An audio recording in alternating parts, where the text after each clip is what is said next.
மின்னலை பிடித்து மேகத்தில் துடைத்து பெண் என்று படைத்து வீதியில் விட்டு விட்டான்.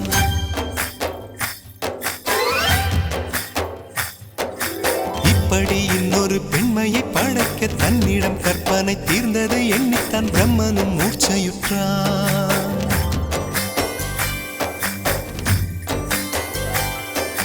மின்னலை பிடித்து மேகத்தில் துடைத்து பெண் என்று படைத்து வீதியில் விட்டு விட்டார். இப்படி இன்னொரு பெண்மையை படைக்க தன்னிடம் கற்பனை தீர்ந்ததை எண்ணித்தான் பிரம்மனும் மூர்ச்சையுற்றார்.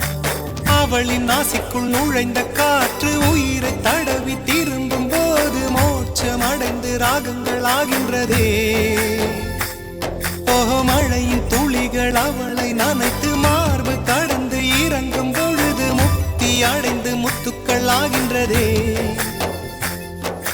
மின்னலை பிடித்து மேகத்தில் துடைத்து பெண் என்று படைத்து வீதியில் விட்டு விட்டார்.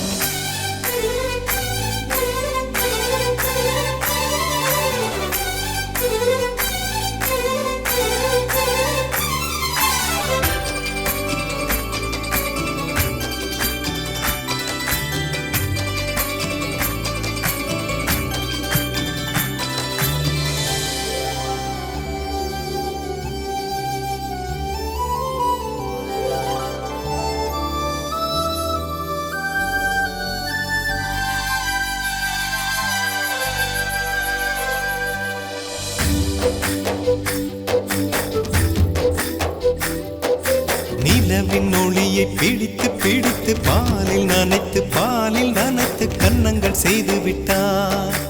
உலக மலர்கள் பறித்து இரண்டு பந்துகள் அமைத்து பெண்மை சமைத்து விட்டார். அழகு என்பது ஆண்பாலா பெண்பாலா என்பதில் எனக்கு சந்தேகம் தீர்ந்தது. அழகு என்பது நிச்சயம் பெண்பாலடா. கவிதை என்பது மொழியின் வடிவம் என்றொரு கருத்தும் இன்று உடைந்தது. கவிதை என்பது கன்னி வடிவமடா. மின்னலை பிடித்து மேகத்தில் துடைத்து பெண் என்று படைத்து வீதியில் விட்டு விட்டார்.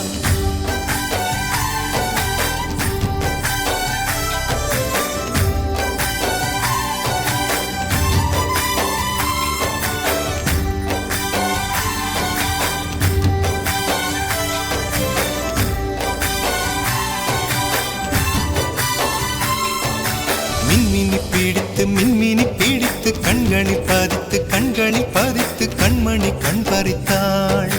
தங்கத்தை எடுத்து அம்மியில் அரைத்து மஞ்சளாய் நினைத்து கண்ணத்தில் குழைத்து ஜீவனை ஏன் எடுத்தாள். காவித்துறவிக்கும் ஆசை வளர்ப்பவள், அருகம் புல்லுக்கும் ஆண்மை கொடுப்பவள், பெண்களின் நெஞ்சுக்கும் பித்தம் கொடுப்பவளே. தெரிந்த பாகங்கள் உயிரை தந்திட, மறைந்த பாகங்கள் உயிரை வாங்கிட, ஜனனம் மரணம் ரெண்டும் தருபவளே. மின்னலை பிடித்து மேகத்தில் துடைத்து பெண் என்று படைத்து வீதியில் விட்டு விட்டார்.